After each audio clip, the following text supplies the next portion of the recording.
ಆರೋಗ್ಯಕ್ಕಂತೂ ತುಂಬಾ ಒಳ್ಳೆಯದಾಗಿರುವಂತಹ ಒಂದು best breakfast ರೆಸಿಪಿಯನ್ನು ನಾನು ಇವತ್ತು ನಿಮ್ಮ ಜೊತೆಗೆ ಶೇರ್ ಮಾಡ್ತಾ ಇದ್ದೀನಿ. ಇದನ್ನು ನಾವು ಬೇಗ ಕೂಡ ಮಾಡ್ಕೊಳ್ಬೋದು, ಮತ್ತು ಮಕ್ಕಳ ಡಬ್ಬಿಗೆ ಕೂಡ ಕಳಿಸ್ಬೋದು, ಲಂಚ್ ಬಾಕ್ಸ್ಗೆ ಕೂಡ ತೊಗೊಂಡೋಗ್ಬೋದು. ಹಾಗಾದರೆ ಹೇಗೆ ಮಾಡೋದು ಅಂತ ನೋಡ್ಕೊಳ್ಳೋಣವಾ?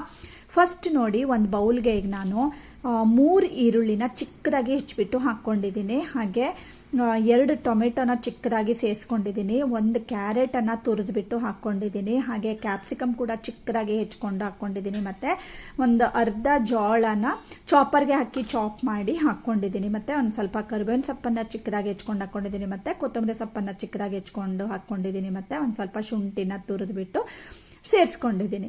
ಈಗ ಇದೆಲ್ಲ ತರಕಾರಿನೂ ಚೆನ್ನಾಗಿ ಮಿಕ್ಸ್ ಮಾಡ್ಕೊಳ್ಬೇಕು.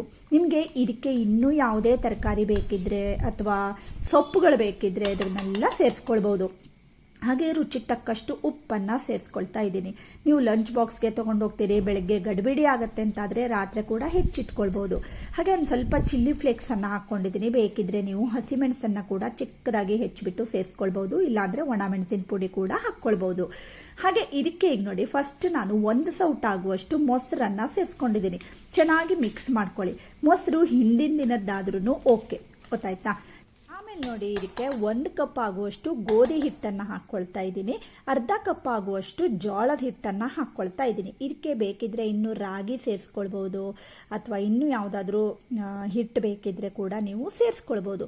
ಚೆನ್ನಾಗಿ ಇದನ್ನೆಲ್ಲ ಮಿಕ್ಸ್ ಮಾಡ್ಕೊಳ್ಳಿ. ಒಂದು ಸ್ವಲ್ಪ ಗಟ್ಟಿ ಅನಿಸ್ತಾ ಇತ್ತು, ಅದಕ್ಕೋಸ್ಕರ ಇನ್ನೂ 1 ಸೌಟ್ ಆಗುವಷ್ಟು ಮೊಸರನ್ನು ಹಾಕ್ಕೊಂಡಿದ್ದೀನಿ. ಈಗ ಇದೆಲ್ಲದನ್ನು ಚೆನ್ನಾಗಿ ಮಿಕ್ಸ್ ಮಾಡ್ಕೊಳ್ಬೇಕು.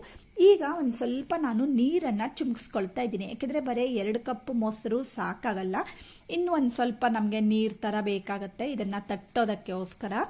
ಅದಕ್ಕೆ ನಾನು ಒಂದು ಸ್ವಲ್ಪ ನೀರನ್ನು ಹಾಕ್ಬಿಟ್ಟು ಚೆನ್ನಾಗಿ ಮಿಕ್ಸ್ ಮಾಡಿಕೊಂಡು ಮುಚ್ಚಳನ ಮುಚ್ಚಿ ಇದನ್ನು 1 ಅವರ್ ಹಾಗೆ ಬಿಟ್ಬಿಡ್ತೀನಿ. ನೀವು ರಾತ್ರಿನೇ ಕಲಸಿಟ್ರು ಓಕೆ ಫ್ರೆಂಡ್ಸ್, ಏನೂ ಆಗಲ್ಲ.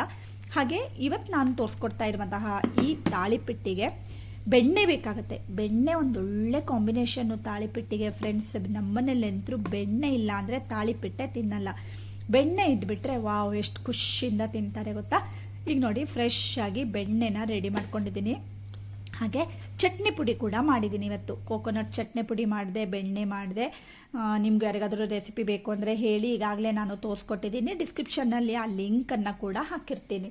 ಆಮೇಲೆ ನೋಡಿ, ಇದು ಚೆನ್ನಾಗಿ ನೆಂದ್ಕೊಂಡಾದಮೇಲೆ ಒಂದು ಬಾಳೆ ಎಲೆನ ತೊಗೊಂಡಿದ್ದೀನಿ. ಬೇಕಿದ್ರೆ ನೀವು ಹಿಂದಿನ ದಿನ ರಾತ್ರಿ ಕೂಡ ಇದನ್ನು ಕಲಸಿ ರೆಡಿ ಮಾಡಿ ಇಟ್ಕೊಳ್ಬೋದು, ನೆಕ್ಸ್ಟ್ ಡೇ ಕೂಡ ಮಾಡ್ಕೊಳ್ಬೋದು. ಬಾಳೆ ಎಲೆಗೆ ಒಂದು ಸ್ವಲ್ಪ ಎಣ್ಣೆನ ಹಚ್ಕೊಂಡಿದ್ದೀನಿ. ಬಾಳೆ ಎಲೆ ಇಲ್ಲ ಅಂತಾದರೆ ನೀವು ಎಣ್ಣೆ ಕವರ್ ಬರುತ್ತಲ್ವ, ಅದರಲ್ಲಿ ಆದರೂ ಮಾಡ್ಕೊಳ್ಬೋದು, ಅಥವಾ ಹೋಳಿಗೆ ಮಾಡೋಂಥ ಪೇಪರ್ ಬರುತ್ತೆ, ಅದರಲ್ಲೇ ಆದರೂ ತಟ್ಕೊಳ್ಬೋದು. ಇಲ್ಲ ನೀವು ಡೈರೆಕ್ಟಾಗಿ ಬಂಡಿಗೆ ಕೂಡ ತಟ್ಬೋದು.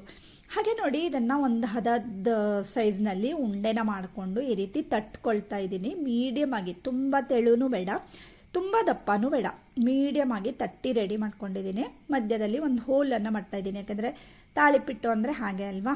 ಅದಕ್ಕೆ ಮೇಲ್ಗಡೆಯಿಂದ ಒಂದು ಸ್ವಲ್ಪ ಹೆಚ್ಚಿಟ್ಕೊಂಡಿರೋಂತಹ ಕೊತ್ತಂಬರಿ ಸೊಪ್ಪನ್ನು ಹಾಕ್ಕೊಂಡಿದ್ದೀನಿ. ಮತ್ತು ಒಂದು ಸ್ವಲ್ಪ ಬಿಳೆ ಎಳ್ಳನ್ನು ಹಾಕ್ಕೊಳ್ತಾ ಇದ್ದೀನಿ. ಇದೆಲ್ಲ ಒಂಥರ ತಿನ್ನೋದಕ್ಕೆ ಟೇಸ್ಟಿಯಾಗಿ ಬರುತ್ತೆ. ನಾವು ಈ ರೀತಿ ಬಿಳೆ ಎಳ್ಳನ್ನು ಹಾಕ್ಕೊಳ್ಳೋದ್ರಿಂದ ಅದೊಂಥರ ತಾಳಿಪಿಟ್ಟು ಕ್ರಂಚಿಯಾಗಿ ಬರುತ್ತೆ, ತಿನ್ನುವಾಗ ಚೆನ್ನಾಗಿ ಅನಿಸುತ್ತೆ. ಹಾಗೆ ಕಾದಿರೋಂತಹ ಕಾವಲಿ ಮೇಲೆ ರೆಡಿ ಮಾಡ್ಕೊಂಡಿರೋಂತಹ ತಾಳಿಪಿಟ್ಟನ್ನು ಈಗ ನೋಡಿ ಹಾಕ್ಕೊಳ್ತಾ ಇದ್ದೀನಿ. ಆಮೇಲೆ ನೋಡಿ, ಮೇಲ್ಗಡೆಯಿಂದ ಒಂದು ಸ್ವಲ್ಪ ತುಪ್ಪನ ಹಾಕ್ಕೊಳ್ತಾ ಇದ್ದೀನಿ. ತುಪ್ಪ, ಬೆಣ್ಣೆ, ಎಣ್ಣೆ ಯಾವುದಾದ್ರೂ ಹಾಕ್ಕೊಳ್ಬೋದು. ಒಂದು ಸ್ವಲ್ಪ ಹಾಕ್ಕೊಂಡ್ರೇ ಒಂಥರ ಟೇಸ್ಟಿಯಾಗಿರುತ್ತೆ. ಹಾಗೆ ನೋಡಿ, 2 ಸೈಡಲ್ಲಿ ಚೆನ್ನಾಗಿ ಬೇಯಿಸ್ಕೊಳ್ಬೇಕು. ಇನ್ನೂ ಬೇರೆ ಬೇರೆ ರೀತಿ ತಾಳಿಪಿಟ್ಟು ರೆಸಿಪಿಗಳನ್ನು ನನ್ನ ಚಾನಲ್ನಲ್ಲಿ ಪೋಸ್ಟ್ ಮಾಡಿದ್ದೀನಿ ಫ್ರೆಂಡ್ಸ್. ಕೆಲವೊಂದನ್ನು ನಾನು ಡಿಸ್ಕ್ರಿಪ್ಷನ್ನಲ್ಲಿ ಲಿಂಕನ್ನು ಹಾಕಿರ್ತೀನಿ. ಹಾಗೆ ನೀವೇನಾದರೂ ಫಸ್ಟ್ ಟೈಮ್ ನನ್ನ ಚಾನಲ್ನ ನೋಡ್ತಾ ಇದ್ದೀರಿ ಅಥವಾ ಇನ್ನೂ ಸಬ್ಸ್ಕ್ರೈಬ್ ಮಾಡ್ಕೊಂಡಿಲ್ಲ ಅಂತಾದರೆ ಸಬ್ಸ್ಕ್ರೈಬ್ ಮಾಡ್ಕೊಳ್ಳಿ ಫ್ರೆಂಡ್ಸ್. ಒಳ್ಳೊಳ್ಳೆ ವೀಡಿಯೋಸ್ಗಳನ್ನೆಲ್ಲ ನೀವು ನನ್ನ ಚಾನಲ್ನಲ್ಲಿ ನೋಡ್ಕೊಳ್ಬೋದು. ನೋಡಿ, ಎಳ್ಳು ಕೂಡ ಎಷ್ಟು ಕ್ರಂಚಿಯಾಗಿ ಕಾಣಿಸ್ತಾ ಇದೆ ಅಲ್ವಾ. ನಮಗೆ ತಿನ್ನುವಾಗ ಕೂಡ ತುಂಬಾ ಟೇಸ್ಟಿಯಾಗಿ ಅನಿಸುತ್ತೆ ಈ ಥರ ನಾವು ಮಾಡಿಕೊಂಡ್ರೆ. ಇದನ್ನು ಈಗ ಒಂದು ಪ್ಲೇಟ್ಗೆ ಸರ್ವ್ ಮಾಡ್ಕೊಳ್ತಾ ಇದ್ದೀನಿ.